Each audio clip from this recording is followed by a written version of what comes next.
The plea tore out of Maya Ellis in a frantic, trembling rush. "Sir, if I could just borrow a small amount, anything, I swear on everything I have, I'll repay every single cent.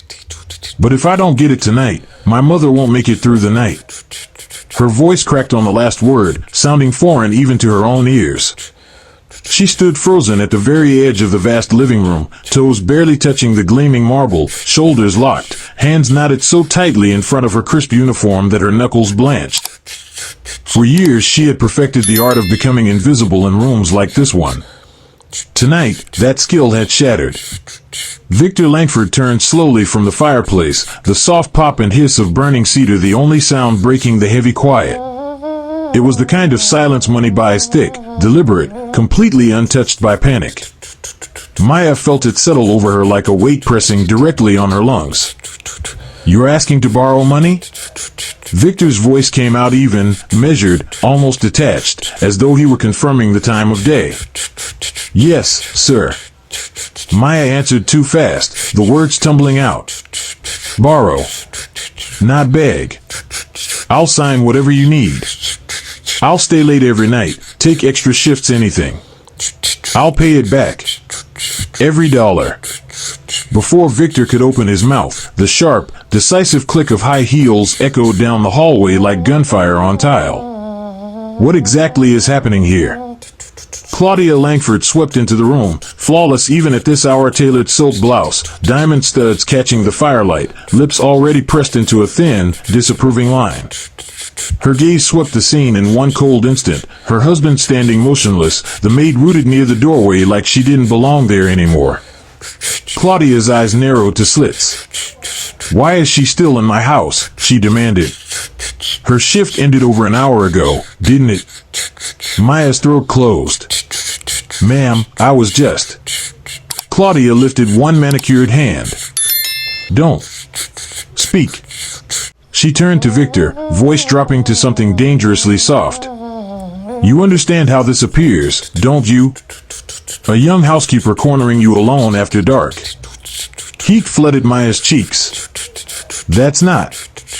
"Don't speak," Claudia snapped, wheeling fully toward her now. "I've watched this movie before. Desperate girl. Tragic sob story. Same tired lines every time." Victor's brow creased. "Claudia. Enough." "No," she cut back sharply. "It is not enough. You're letting her play you, Victor. She's lying." "I'm not lying," Maya said. The words cracked open despite her effort to hold them steady. "My mother is dying in the hospital. They need to operate tonight. I can show you the papers. Please." Claudia let out a short, brittle laugh that held zero humor. "Show us. Of course you can produce papers. People like you always do." She took one deliberate step closer, eyes glittering with contempt. "You think we haven't seen the playbook?" Tears. Guilt. Then endless gratitude. Then more handouts. Then silence when the money dries up. Maya shook her head wildly. "I swear on my life, I'll pay every cent back. I'll work myself to the bone if that's what it takes. I'll be grateful forever." "That," Claudia said icily, "is precisely the danger. Grateful people cling. They never let go." "Claudia," Victor warned again, voice low. But she was already too close. Without thinking, Maya dropped to her knees. The sound of her uniform skirt hitting marble rang through the room like a bell. Humiliation burned through every inch of her skin. "Please," she whispered, voice barely audible. "I'll owe you for the rest of my days. I'll never forget this kindness. I just need my mother to live." For one heartbeat even Victor looked frozen. Claudia did not. "Pathetic," she hissed. "Get up. This isn't some back alley drama." Her hand shot out, fingers twisting viciously into Maya's hair. Maya gasped as pain exploded across her scalp. "Please, ma'am." "Out." Claudia snarled, yanking with brutal force. The room tilted violently. Maya's knees skidded across the polished floor. She was dragged several feet before her balance gave way completely. She cried out as her shoulder crashed into the sharp edge of an antique side table. Her body crumpled against the cold stone just inside the doorway. Victor surged forward. "Claudia, stop." But the damage was done. Claudia released her grip, chest heaving. "Get out of my house." Her voice was pure venom. "If I ever catch you pulling something like this again, I'll have security throw you out in pieces." Maya lay there, dazed, pain throbbing through her shoulder and hip in sick waves. Slowly, agonizingly, she pushed herself upright, tears streaming unchecked down her face. She refused to look at Claudia. Couldn't. Instead, she lifted her gaze to Victor. "I wasn't lying," she said, voice small but steady. "And I would have paid back every cent." Then she turned, limped across the marble, and slipped through the front door into the night. The mansion plunged back into its heavy, polished quiet. Claudia let out a sharp, exasperated breath. "Honestly, these people," she muttered, the words dripping with disdain. Victor said nothing. He couldn't shake the image of Maya's face in that final moment. No rage, no blame, just bone-deep weariness that clung to him like smoke. It wouldn't leave. "You shouldn't let her get away with that kind of stunt," Claudia pressed on, voice rising slightly. "It's dangerous. You give them an inch, they take everything." Victor set his untouched whiskey glass down on the mantel with deliberate care. The soft clink sounded louder than it should have. "You hurt her," he said quietly. Claudia's eyes flashed. She had it coming. He turned to face her fully, slowly, as if the movement required effort. "Did she?" She scoffed, folding her arms. "Don't tell me you actually bought her little performance." "I don't know what to believe," Victor answered, his tone steady but edged with something new. "And that's exactly why it matters." Claudia stared at him, disbelief twisting her features. "You're taking her word over mine? Over everything we've built?" "I'm taking the truth," he said simply, "whatever it turns out to be." Her gaze turned to ice. "Then go chase it. But don't come crying to me when it blows up in your face. I warned you." With that, she spun on her heel and stalked back down the hallway, the sharp staccato of her steps fading like distant gunfire. Victor stayed rooted in place, eyes locked on the massive front door Maya had slipped through only minutes earlier. He kept hearing her voice, not the desperate begging, but the quiet, unshakable promise underneath it all: "I will pay it back." He reached for his phone. One quick call. A few clipped questions. Within minutes he had the name, Mercy General Hospital. He glanced down at his perfectly manicured hands, hands that had never known real labor, then at the small, dark smear on the marble near the doorway. Blood. Hers. A thin streak he hadn't noticed until now. For the first time in longer than he could remember, something deep inside Victor Langford shifted. Not guilt. Not mere sympathy. Something heavier. Something that felt suspiciously like responsibility. And this time, he didn't turn away. If this story has touched you, hit that like button and drop a comment telling us where you're tuning in from. You never know, someone close to you might be watching this exact same story right now. Maya barely remembered the long walk down the sweeping driveway. What she remembered most was the cold, how it sliced straight through the thin fabric of her uniform, how every breath burned like swallowing glass. Each step jolted fresh pain through her bruised shoulder and ribs, a sharp reminder of the table she'd crashed into, the marble she'd hit. But pain? Pain was an old acquaintance. She knew how to keep walking through it. What truly scared her was the hollow feeling spreading in her chest. Behind her, the mansion glowed like a jewel against the night, immaculate windows, warm light spilling out, everything perfectly composed. It gave no hint that moments ago a woman had been dragged across its floor by her hair and thrown out like trash. Places like this never showed their violence on the outside. That was the cruelest truth of all. The bruises always stayed on the person who fell, never on the walls that watched. She reached the bus stop at the corner and collapsed onto the bench, cradling her injured arm against her chest. Her fingers brushed something wet. Blood. Not a flood, just enough to make her stomach lurch. She closed her eyes and forced slow, measured breaths, the same counting rhythm the night nurse at Mercy General had taught her mother during the worst of the coughing spells. In, hold, out. Her phone buzzed against her hip. For one stupid, hopeful heartbeat she thought it might be him. That Victor Langford had stepped out after her, caught her arm, told her he'd made a terrible mistake. That the whole humiliating scene could be undone. It was the hospital. Ms. Ellis? The nurse's voice was kind but professionally distant. We just need to confirm if you'll be able to make the deposit tonight. Maya swallowed hard. I'm trying. Please. Just a little more time. A pause. Papers shuffled. Keys tapped. We can keep the door booked until midnight, the nurse said finally. After that, we'll have no choice but to reevaluate the schedule. Midnight. Maya tilted her head back and stared into the black sky, the faint pinpricks of stars almost lost in the city's orange haze. Midnight wasn't much. It was nothing at all. I understand, she whispered. Thank you. She ended the call and pressed the phone to her forehead, hands trembling no matter how tightly she gripped them.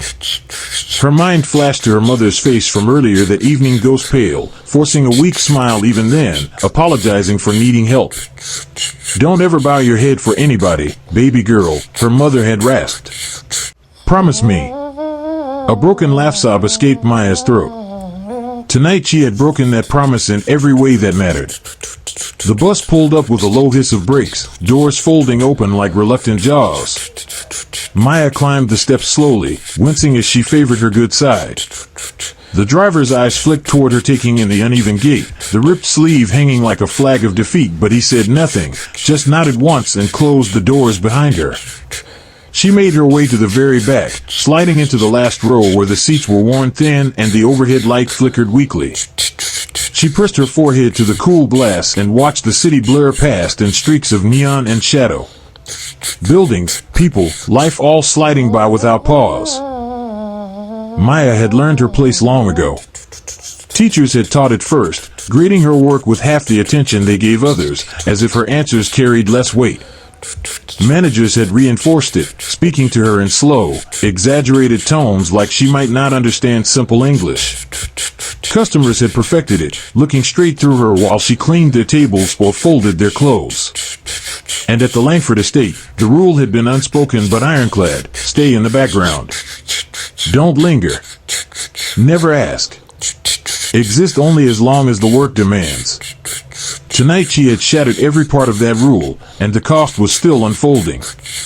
Her shoulder pulsed in rhythm with the passing streetlights, each flash sending fresh fire down her arm. For a fleeting second she considered detouring to an emergency room. But the idea felt almost ridiculous. She could still stand. She could still draw breath. Her mother, lying in that hospital bed with machines breathing for her, couldn't say the same. The bus lurched to a stop near her building. Maya descended carefully, gripping the handrail with her uninjured hand. The narrow stairwell smelled the same as always: greasy takeout, bleach, the faint metallic tang of old pipes. Familiar. Ordinary. She fumbled with her keys, pushed open the door, and stepped into the small, dimly lit apartment she shared with her mother. Without her mother there, the space felt hollow. Wrong. She collapsed onto the sagging couch, the cushions sighing under her weight. For the first time since leaving the mansion, the dam broke. Not loud sobs, not theatrical weeping, just quiet, shuddering breaths that shook her whole body. She buried her face in the threadbare fabric, willing the tears to stop, willing her mind to sharpen. She needed money. Now. She ran through the options like a desperate checklist: co-workers who were barely scraping by themselves, distant relatives she hadn't spoken to in years, the savings account she knew held almost nothing. Payday loans flashed through her mind, the kind with interest rates that turned small debts into lifelong chains. She pictured selling her phone, her ancient laptop, the thin gold chain and tiny earrings her mother had pressed into her hands over the years with proud, trembling fingers. None of it would come close. Her phone buzzed again on the cushion beside her. She snatched it up, heart hammering. An unknown number. Mercy General has confirmed your mother's condition. I'm on my way. Maya stared at the screen until the words blurred. Victor Langford. Disbelief hit first, sharp and cold. Then fear, colder still. She pictured Claudia's face contorted with rage, imagined this was some twisted follow-up to the humiliation. Show up, verify the lie, expose the desperation as fraud. Her thumbs hovered, trembling, over the keyboard. She typed, deleted, typed again. You don't have to come. I understand if you changed your mind. The reply appeared almost instantly. I haven't. Maya leaned back against the couch, stunned into stillness. She didn't know what those two words meant. She didn't know what price they would carry. All she knew was that the ground beneath her had shifted, and for once, she wasn't the only one falling. Across the city, Victor Langford drove through streets he had passed 1,000 times but never truly seen. Decades in this place, and yet tonight the modest row houses, the stuttering street lamps, the clusters of people huddled at bus stops with collars turned against the wind, they all felt strangely foreign. He passed a small laundromat, windows steamed opaque, warm yellow light spilling onto the sidewalk, and something tightened painfully in his chest. Claudia's voice echoed in his head, these people. The words landed differently now. Not just cruel. Unsettling. Wrong in a way he couldn't quite name yet. He kept driving. Mercy General's waiting area was lit by cold, unforgiving fluorescence that stripped every face of warmth. Victor gave his name at the admissions desk. He watched the receptionist's expression cycle, blank boredom, sudden recognition, then the smooth, practiced mask of professional courtesy. Right this way, Mr. Langford, she said, already moving. Maya saw him before he saw her. He looked wildly out of place among the tired families in plastic chairs, tall, immaculately dressed in a charcoal overcoat, hands clasped calmly in front of him. Heads turned. Eyes lingered for a second, then slid away. People sensed the quiet power that moved with him, the invisible weight he carried like a second shadow. He spotted the ugly, spreading bruise on her arm the moment he reached her. What happened to your arm? His voice was low, careful. Maya's whole body stiffened. It's nothing. His gaze dropped to the dark purple blooming beneath the torn fabric of her sleeve. That didn't come from nothing. She hesitated, then gave a small, tight shake of her head. Please, don't. He studied her for a beat longer. Then he nodded once, clean, respectful, and let the subject drop. How's your mother? He asked instead. They're holding the oar, Maya said quietly. Until midnight. Victor glanced at his watch. Still time. He walked over to the admissions counter again. His voice stayed calm, but there was steel underneath it now, questions, requests for forms, quiet demands for confirmation. Maya watched from her hard plastic chair, emotions churning inside her like storm water, fragile hope, crushing shame, raw fear. Every polite sentence he spoke felt like a small miracle, and at the same time like the gentlest possible accusation. When he finally came back, he met her eyes directly. I checked everything, he said. Your mother's diagnosis. The procedure. The exact amount. Maya's throat closed so tight she could barely breathe. The words landed heavier than any insult Claudia had hurled at her earlier. And I wasn't lying, she managed. Victor exhaled slowly, the sound almost tender. No, you weren't. He took one careful breath. I need you to hear me clearly. What happened tonight, at the house, was wrong. Maya dropped her gaze to her lap, fingers twisting together. I shouldn't have stayed late. I know the rules. That is not what I'm talking about, he interrupted gently. She looked up, startled. I'm covering the deposit, he said. Tonight. We'll work out the rest later. Her breath snagged in her chest. Sir, this isn't charity, he added quickly, echoing her own desperate words from earlier. It's a loan. Your terms. Your timeline. Tears slipped free before she could stop them, hot and fast. Thank you, she whispered, the words breaking. I swear I'll pay you back. Every single dollar. I promise. Victor looked at her for a long moment. I believe you, he said simply. For the first time since she had dropped to her knees on that cold marble floor, something inside Maya's chest began to loosen. Not full relief, not yet, but the fragile beginning of possibility. Somewhere down the hallway, a nurse called her name. Midnight was still coming. But for the first time all night, she wasn't walking into it completely alone. The big round clock on the waiting room wall ticked forward with cruel precision. Each second felt louder than the last, like it was personally reminding her how little time remained. Maya sat stiff-backed in the unforgiving chair, her bruised shoulder throbbing dully under the sleeve, eyes locked on the double doors that led to the surgical wing. Every time the doors swung open, her heart leapt into her throat. Every time they closed again, disappointment sank deeper, heavier. Victor had taken a seat a few chairs away, posture straight, hands resting loosely in his lap, face unreadable. He had already done the hard parts, the phone calls, the paperwork, the quiet, efficient conversations with administrators. The deposit had cleared. The surgery was greenlit. On paper, the nightmare was ending. After a long stretch of silence, Maya spoke, voice barely above a whisper. You can sit closer, if you want. The offer surprised her as much as it surprised him. She hadn't meant to reach out. She barely had enough comfort left for herself. Victor looked at her. Then, without a word, he slid one seat nearer. They told me the anesthesia will last at least 3 hours, she continued, voice thin and frayed. Maybe longer. Depends how much damage they find when they get in there. How long has she really been sick? He asked. Maya hesitated. This was the kind of question she almost never answered truthfully. Longer than she ever admitted, she said finally. She kept telling me it was just a cough. That it would go away on its own. And you believed her?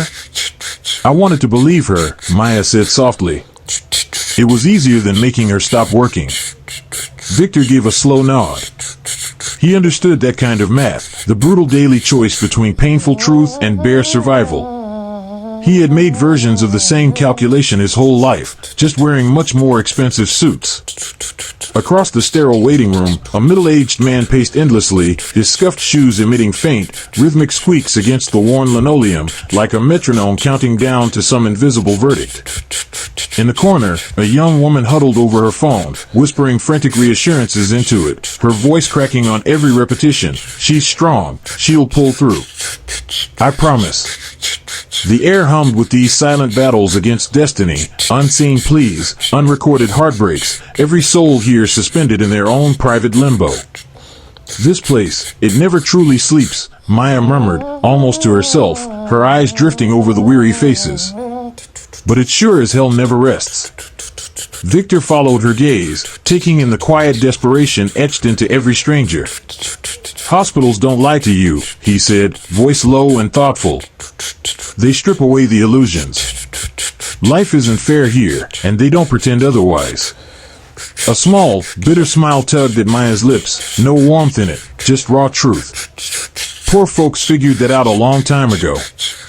He glanced at her sharply, caught off guard by the unfiltered edge in her words. For the first time, she held his eyes without flinching, without apology. She had nothing left to shield anymore. No pride. No place. Just the bare bones of survival. But wait, here's where it gets even more intense. Minutes dragged into an eternity, the clock's relentless ticking the only soundtrack to their shared silence. Then, at 11:47 p.m., a nurse in crisp scrubs approached, clipboard in hand, her face a mask of practiced calm. Maya shot to her feet so fast the room spun, black spots dancing in her vision. Ms. Ellis, the nurse asked softly.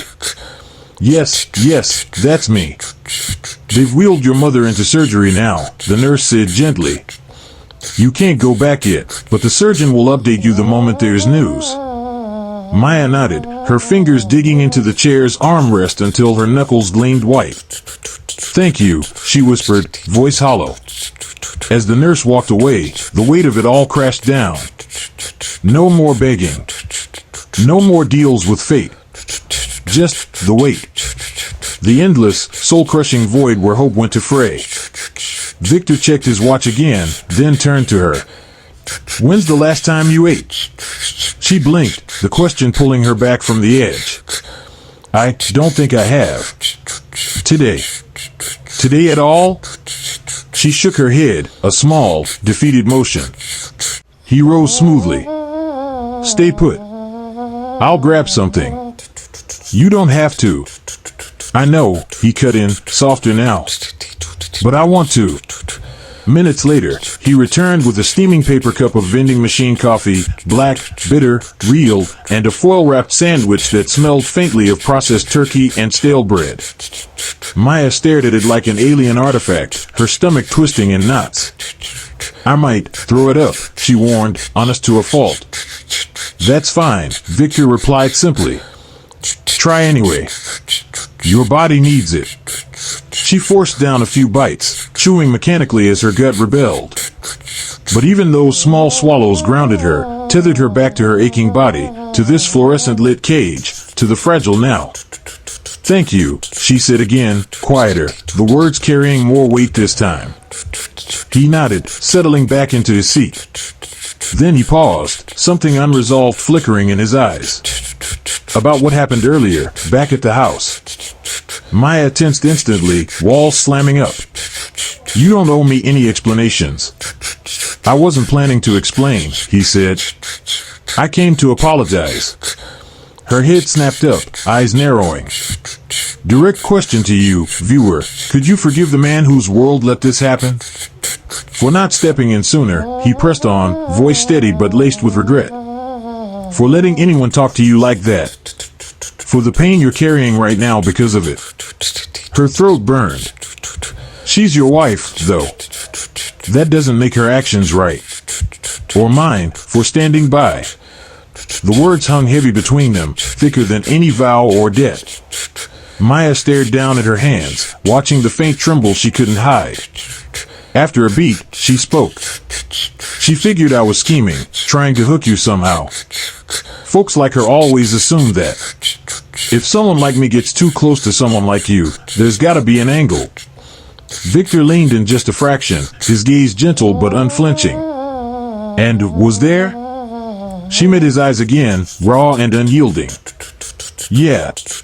The angle was my mother dying. That's it. That's all. Here's where it gets crazy, folks, because silence fell after that, but not the cold kind anymore.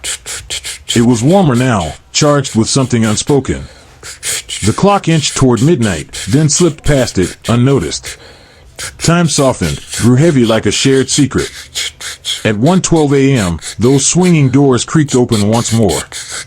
A surgeon in blood-flecked scrubs emerged, face etched with exhaustion, but eyes sharp, focused. Maya was upright before her brain caught up. I'm Dr. Harlan, he said, scanning his notes. Ms. Ellis? Yes, how is she? Tell me. She's still under the knife, he replied evenly. It's messier than we expected, more internal damage than the scans showed. Her heart plummeted like a stone. But wait, was this the end? Or just the beginning of a bigger fight? But she's alive? Maya pressed, voice breaking. Yes, Dr. Harlan said firmly, no sugarcoating. She's a fighter. Recovery's gonna be a marathon, though no going back to her old job. Lung tissue's too scarred. Maya absorbed it slowly, nodding through the fog. Jobs could be found. Mothers couldn't. Will she wake up? She whispered. The doctor paused, weighing his words. I believe she will. But it won't be quick. Victor stepped forward then, his presence commanding quiet attention. Dr. Harlan glanced up, recognizing the name from the payment records. What does she need post-op? Victor asked. Clean air. No toxins or chemicals. Ongoing therapy. Real rest, not the kind you snatch between shifts. Victor nodded once, decisive. She'll get it. All of it. Maya whipped toward him, eyes wide with shock. Sir, you can't. We'll sort details later, he murmured, eyes on hers. Right now? Focus on her. Dr. Harlan gave a curt nod and vanished back through the doors. Maya's legs buckled. She sank into the chair, world tilting. Victor slid in beside her, closer now, their shoulders almost brushing. For the first time, she didn't pull away. Viewer, pause here. What would you do next? Drop your thoughts below. Does Victor's promise change everything? Or is this just the calm before a storm we can't even imagine? Hit like if Maya's raw truth hit you hard. Comment where you're watching from. Lagos? NYC? Everywhere in between. And subscribe for the twists still coming. Hashtag Maid to Millionaire turn. Hashtag Billionaire redemption. Hashtag Hospital heartbreak. Hashtag Class war drama. Hashtag Emotional loan saga. We're not spreading rumors here, just slowing down the timeline, watching every glance, every pause. Remember, I'm not confirming anything, but the silence between them? That's screaming volumes. Part 6 drops the doctor's full verdict and what Victor's really risking. Stay tuned, don't miss it. Maya stepped out of the hospital into the gray dawn, shoulders knotted with ache, mind still spinning from the long night of waiting and quiet revelations. Every muscle felt bruised, every thought weighted. She took the bus home in silence, the city waking up around her in indifferent streaks of light and noise. At the entrance to her building, a man in his mid-40s waited, plain gray coat, neutral face, hands in pockets like he belonged there. He straightened when he saw her. Ms. Ellis? She stopped, instincts flaring. Who are you? He offered a thin smile that didn't reach his eyes. I represent people who are concerned about the direction you're heading. This path you're on, it can get uncomfortable. Fast. Most people in your position don't win fights like this. They just disappear. Maya's pulse hammered in her ears, but she kept her voice level. People in my position rarely get the chance to tell the truth. When we do, we should take it. She walked past him without another glance, heart slamming against her ribs. She didn't look back. Inside, she locked the door, leaned hard against it, breathing in short, ragged bursts. Her hands shook violently, but she forced herself upright. She pulled out her phone and called Victor. Someone was waiting at my building, she said the second he answered. A dangerous silence stretched on the line. Are you safe? He asked finally, voice low and edged. For now. They're escalating, he said. This isn't just about you anymore. Maya exhaled. We weren't on the same side before. But we are now. She hung up, stripped off her clothes, and stood under the scalding shower until the hospital smell, antiseptic, fear, exhaustion, finally rinsed away. When she stepped out and dried off, she caught her reflection in the foggy mirror. The bruise on her shoulder had darkened, spreading like spilled ink across her skin. Proof. Undeniable. That evening she returned to Mercy General. In the hallway outside her mother's room, Victor stood speaking quietly with a man she didn't recognize, Martin, his lawyer, she learned later. They approached her together. In-person testimony carries real weight, Victor said to Martin, nodding toward Maya. It strengthens her position. Weakens theirs. In the dim room, her mother lay propped against pillows, oxygen hissing softly. She steadied Maya's face the moment she walked in. You're late, her mother said. Traffic? Maya managed a small smile. Something like that. Her mother's eyes narrowed. You're scared. Maya sat on the edge of the bed. Yes. But I'm not stopping. Her mother reached out, squeezed her hand. Good. Fear keeps you careful. Courage keeps you moving. Victor stood by the window, watching the city lights flicker on below. The board meets tomorrow morning, he said quietly. They'll try to contain this. I'll force a choice. Maya looked at him. It could cost you everything. Some things are more expensive than money, he replied. They stood in silence as the skyline glowed. Maya felt the full weight of it, threats, pressure, the vast imbalance of power, but beneath all of it, something clearer. She had spoken the truth. She had refused to vanish. And she would never be silent again. The boardroom clock struck 9 a.m. sharp. Maya sat in the hospital cafeteria, untouched coffee cooling in front of her, phone face down on the table. Her body was rigid with anticipation. Victor had insisted she stay with her mother. This part is mine. You've done enough. Being seen right now could be used against you. Upstairs, her mother dozed to the soft hiss of oxygen. Maya had held her hand until sleep came, then slipped away to wait. At 9:17 a.m., a text from Victor, "We're in session." She typed back, "I'm here." Minutes crawled. Hospital sounds filled the silence, beeps, footsteps, distant voices. Another text, "They're pushing containment. Severance package. Non-disclosure. And questions about me." Anger flared hot in Maya's chest. She thought of Claudia's grip on her hair, the man outside her building, the ignored warnings that had poisoned her mother's lungs. "Victor, I put everything on record. All the reports. All of it." Maya pictured the room, suits and stone faces confronting facts they'd buried for years. Another text, "They're not happy." She replied, "I didn't expect them to be." A long pause. Then, recess for negotiation. "Maya, are they trying to remove you?" "Victor, they're trying. Claudia's here." "Maya, be careful." 10 minutes. 20. She went upstairs. Her mother was awake now, watching a muted TV. "You look like you're waiting for bad news," her mother said. "Honest news," Maya corrected. "That's harder." "How do you feel?" "Tired. But alive." "That's better than yesterday." Maya sat beside her. "I've got you well now. That's what matters." They sat in quiet companionship. Then Victor's text, "It's done." "Maya, what does that mean?" "Victor, I'm stepping down as CEO. Effective immediately."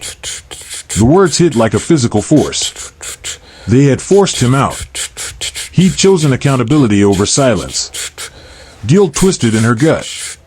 She whispered, "I'm sorry," to her mother. Her mother squeezed her hand hard. "Don't you dare. A man losing a job for telling the truth? That's not worth keeping." Victor texted again, "I'm coming up." "Maya, you don't have to." An hour later he arrived, lighter somehow, more resolute. Her mother steadied him.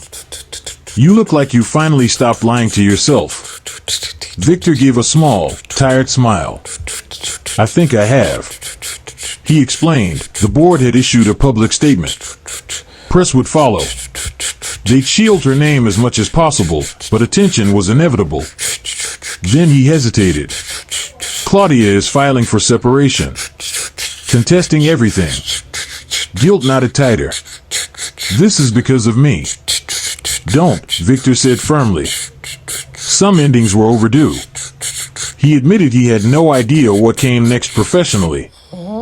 Maya met his eyes. "Neither do I. But we'll figure it out." Her mother cleared her throat dryly. "If you two are finished dismantling lives, could someone fix this pillow?" Maya laughed, real, surprised laughter, and adjusted the pillow. Victor stepped back respectfully. Later, walking him to the elevator, Maya said quietly, "Thank you for not walking away." Victor paused. "Thank you for not staying silent." The doors closed. Maya stood alone in the hallway, feeling truth settle deep in her bones. Survival was no longer the only goal. Truth was. The next morning, press vans lined the hospital entrance. Reporters clustered like hungry birds. From her mother's window, Maya watched them. "They're not here for me." Her mother snorted. "They're here for the story they can sell. I'll keep them away." "You've survived worse than questions, baby." Victor entered in a plain jacket, expression calm. "They want statements. My legal team is handling most. No one comes up without clearance." He asked about her mother. Annoyed, her mother answered. "Good sign." Headlines rolled in: whistleblower claims, negligence exposed, toxic exposure, CEO resigns amid investigation. None named Maya yet. Claudia gave a clipped interview, denying everything, claiming manipulation, implying an affair, insisting motives were never financial. Maya felt heat rise in her cheeks. Her mother laughed once. She never forgives the world for not bowing to her. "Victor, they're shifting the narrative. If they can't silence you, they'll discredit you." "Maya, then we don't let them." Martin arrived with folders. "Investigations official. Subpoenas issued."